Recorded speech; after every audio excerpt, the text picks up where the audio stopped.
عاوزين نقول لبتوع التحرير روح اقرا في التاريخ يدلك اول من فجر ثوره عسكر. ما تعملش نفسك سائر على واحد سائر بقاله اكتر من 62 سنه. اسمعوا الكلام، البلاد ليها اصحاب واحنا اصحاب البلاد ومش هنسيب بلدنا مهما يكون الثمن. الخونه والعملاء والمرتزقه بتوع ايران واسرائيل وامريكا مش هيعملوا اي حاجه في بلدنا.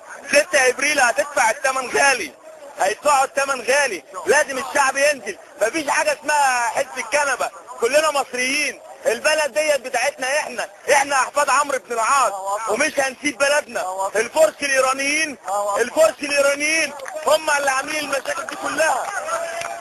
اسمعوا البحر الاحمر كله بوارج امريكيه والبحر المتوسط كله بوارج امريكيه.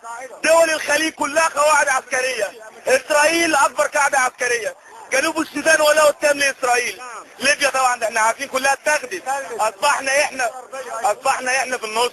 كلمنا عن حالك يا مصري. يجوا الخونه والعملاء والمرتزقه يشككوا في جيشنا.